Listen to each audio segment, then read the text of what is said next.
नमस्कार साथियों, फसना यस के डेली करंट अफेयर्स प्रोग्राम में आप सभी का स्वागत है। इसमें हम लोग the Hindu, PIB, Indian Express and Down to Earth से संबंधित परीक्षा के लिए जो भी महत्वपूर्ण खबरें होती हैं उनको कवर करते हैं।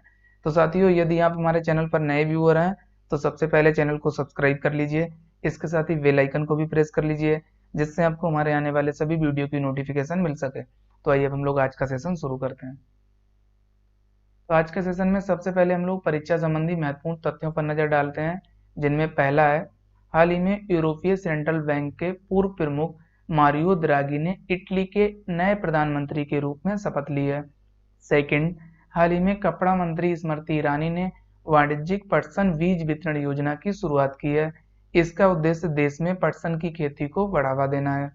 थर्ड, हाल ही में अजय माथुर को अंतर्राष्ट्रीय सौर गठबंधन यानी आईएसए का नया महानिदेशक नियुक्त किया गया है। तो ये नई नियुक्ति आपको याद रखनी है। फोर्थ, अंतर्राष्ट्रीय आपराधिक न्यायालय यानी इंटरनेशनल क्रिमिनल कोर्ट खबरों में, तो इससे संबंधित हमारे यूट्यूब चैनल पर वीडियो है। मैं आपको उसका लिंक इसके डिस्क्रिप्शन बॉक्स में दे दूंगा, वहां से आप जाकर इसे कंप्लीट कर लीजिएगा। फिफ्थ, हाल ही में उड़ीसा में उद्योगों के लिए भूमि अधिग्रहण सीमा में वृद्धि करने की घोषणा हुई है। तो ये आपको याद रखना है, हाल ही में ऐसा राज्य कौन है जिसने भूमि अधिग्रहण सीमा में वृद्धि करने की घोषणा की है? उड़ीसा। 6, हाल ही में फ्रांस की संसद ने एक विधेयक पारित किया जिसके तहत फ्रांस को कट्टरपंथी इस्लामवादियों से बचाने और फ्रांसीसी मूल्यों के प्रति सम्मान सुनिश्चित करने के लिए मस्जिदों, स्कूलों और खेल क्लबों की निगरानी को मजबूत किया जाएगा। तो ये परीक्षा संबंधी कुछ मुख्य तथ्य थे जो आपको याद रखने हैं। अब हम लोग न्यूज सेक्शन पर आते हैं। तो न्यूज सेक्शन में पहला है पेयजल सर्वेक्षण खबरों में। तो ये हम लोग जानते हैं इसके बारे में। पहला पॉइंट, हाल ही में जल जीवन मिशन शहरी के अंतर्गत पेयजल सर्वेक्षण को 10 शहरों में शुरू किया गया है, जिससे ये न्यूज में था। सेकंड, इसे आवास और शहरी कार्य मंत्रालय द्वारा शुरू किया गया है। तो ये मंत्रालय आपको याद रखना है। थर्ड, सर्वेक्षण के भाग के रूप में अपशिष्ट जल प्रबंधन तथा शहरों में जल निकायों की स्थिति पर डेटा एकत्र किया जाएगा। फोर्थ, प्रथम चरण में 10 शहरों जिनमें आगरा, बदलापुर, भुवनेश्वर, चूरू, कोच्चि, मदुरई, पटियाला, रोहतक, सूरत और तुमकुर में पायलट आधार पर पेयजल सर्वेक्षण शुरू किया जा रहा है। फिफ्थ, मिशन की निगरानी टेक्नोलॉजी आधारित प्लेटफार्म के माध्यम से की जाएगी। इस प्लेटफार्म से प्रगति तथा परिणाम के आधार पर लाभार्थी की निगरानी की जाएगी। तो ये आपको याद रखना है। पेयजल सर्वेक्षण के बारे में कुछ मुख्य तथ्य हैं जो परीक्षा के लिए महत्वपूर्ण है। अब हम लोग अगली न्यूज पर आते हैं। अगली न्यूज है नेट न्यूट्रलिटी शब्द खबरों में। तो आइए हम लोग जानते हैं इस शब्द के बारे में। पहला पॉइंट है, नेट न्यूट्रलिटी का अर्थ है कि इसमें सरकारें और इंटरनेट सेवा प्रदाता इंटरनेट पर सभी डेटा के लिए एक समान व्यवहार करते हैं तथा उपभोक्ताओं से उच्च गुणवत्ता युक्त सेवा के लिए अथवा कुछ वेबसाइटों को प्राथमिकता देने के लिए भिन्न शुल्क नहीं देना पड़ता है। Second, network neutrality. तो कहीं कहीं आपको ये शब्द नेट न्यूट्रलिटी की जगह पे नेटवर्क न्यूट्रलिटी भी मिलेगा, तो आप उससे कंफ्यूज मत होइए, एक ही बात है। नेटवर्क न्यूट्रलिटी के तहत सभी इंटरनेट सेवा प्रदाताओं को पूरे ट्रैफिक के लिए समान स्तर की डेटा पहुंच तथा गति प्रदान करना आवश्यक होता है तथा इसके अलावा किसी सेवा अथवा वेबसाइट के लिए ट्रैफिक को विलाक या कम नहीं किया जा सकता। अगला अगला है किरण बेदी खबरों में। तो आपको पता होगा ये इंपॉर्टेंट पर्सनालिटी हैं, आप जानते होंगे इनके बारे में। तो आइए हम लोग देखते हैं ये न्यूज में क्यों है। हाल ही में राष्ट्रपति रामनाथ कोविंद ने किरण बेदी को पुदुचेरी के उपराज्यपाल के पद से हटा दिया है तथा तेलंगाना की राज्यपाल तमिलिसाई सौंदर्यराजन को पुदुचेरी का अतिरिक्त प्रभार दिया गया, जिससे ये न्यूज में थी। सेकंड पॉइंट, पुदुचेरी एक केंद्र शासित प्रदेश है तथा संविधान के अनुच्छेद 239A की आर्टिकल आपको याद रखना है द्वारा प्रशासित होता है।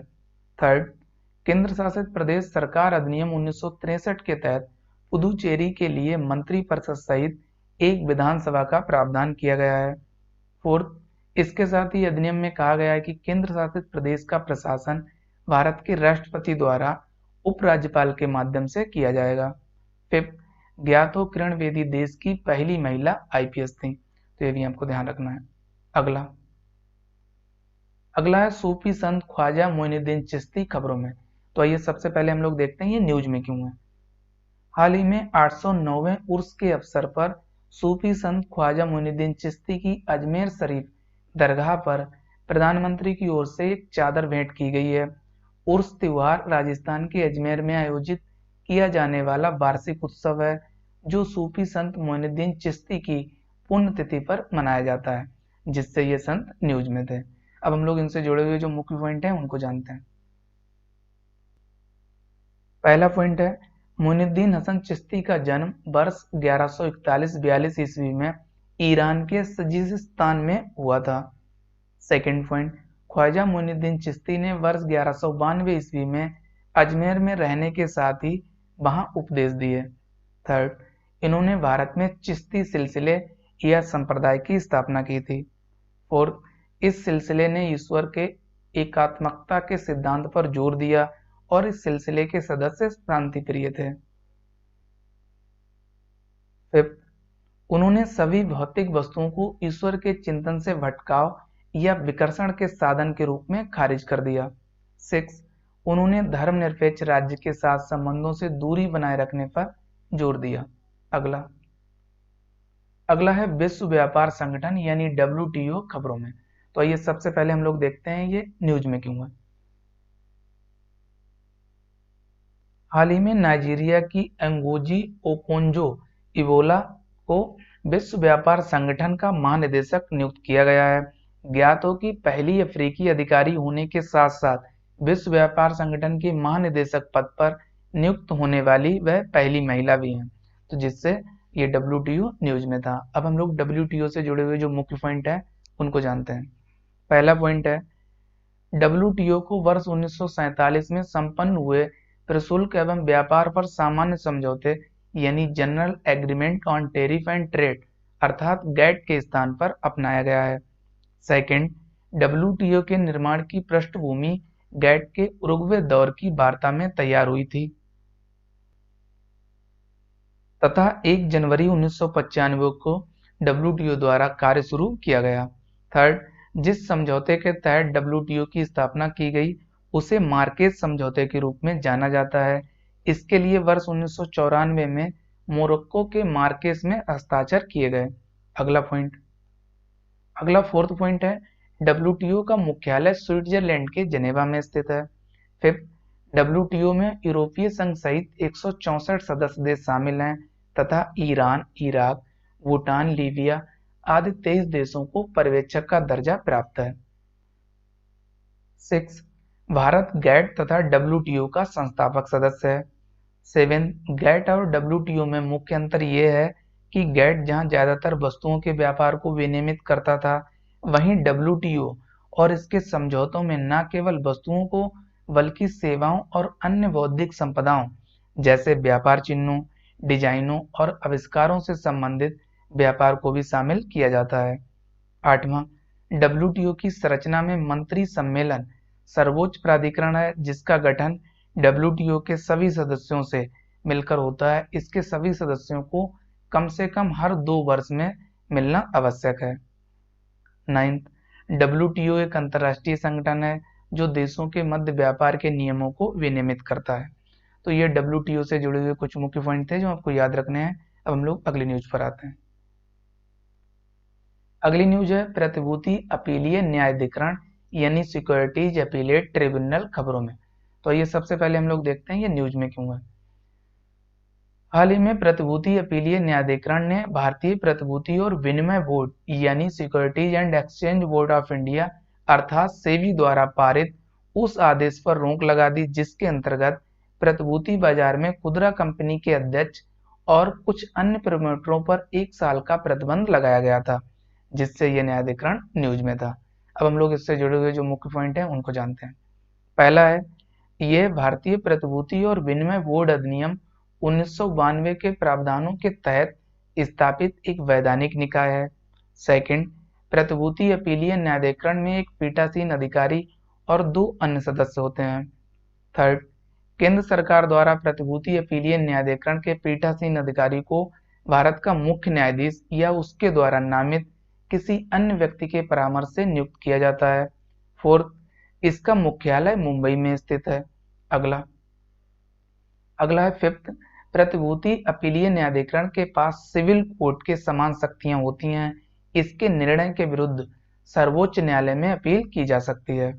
सिक्स, इसके कार्यों में शामिल है जिनमें पहला है, ये सेबी अधिनियम 1992 के तहत एक सहायक अधिकारी द्वारा पारित आदेशों के खिलाफ अपील की सुनवाई कर सकता है। दूसरा है, ये पेंशन फंड नियामक और विकास प्राधिकरण द्वारा पारित आदेशों के खिलाफ अपील की सुनवाई व उसका निपटारा कर सकता है।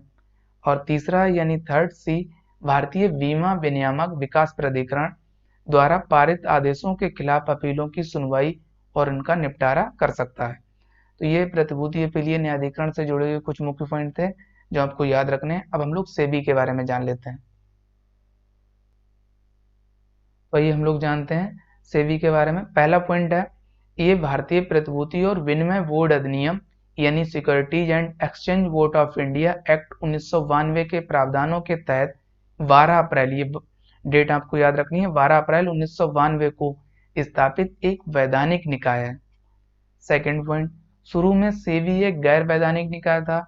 सेबी का गठन अप्रैल 1988 में भारत सरकार के एक प्रस्ताव के तहत भारत में पूंजी बाजार के नियामक के रूप में किया गया। थर्ड पॉइंट, इसका मुख्यालय मुंबई में तथा क्षेत्रीय कार्यालय अहमदाबाद, कोलकाता, चेन्नई और दिल्ली में स्थित हैं। फोर्थ, सेबी के सभी निर्णय सामूहिक रूप से उसके बोर्ड द्वारा लिए जाते हैं जिसमें एक अध्यक्ष और 8 अन्य सदस्य होते हैं। फिफ्थ, सेबी एक अर्धविधायी, अर्ध न्यायिक और अर्ध कार्यकारी निकाय है, यानी ये विनियमों का मसौदा तैयार कर सकता है, पूछताछ कर सकता है, नियम पारित कर सकता है और जुर्माना लगा सकता है। सिक्स, इसका प्रमुख कार्य प्रतिभूतियों में निवेशकों के हितों की रक्षा, प्रतिभूति बाजार को बढ़ावा देना और विनियमित करना है। तो ये सेबी से जुड़े हुए कुछ मुख्य पॉइंट थे जो आपको याद रखने हैं। अब हम लोग अगली न्यूज पर आते हैं। अगली न्यूज है, International Energy Agency Clean Coal Centre यानी IEA-CCC खबरों में। तो आइए सबसे पहले हम लोग देखते हैं ये न्यूज में क्यों है। हाल ही में इसने अपने एक अध्ययन में कहा है कि कोयला दहन भारत में होने वाले अत्यधिक वायु प्रदूषण के लिए जिम्मेदार है, जिससे ये न्यूज में था।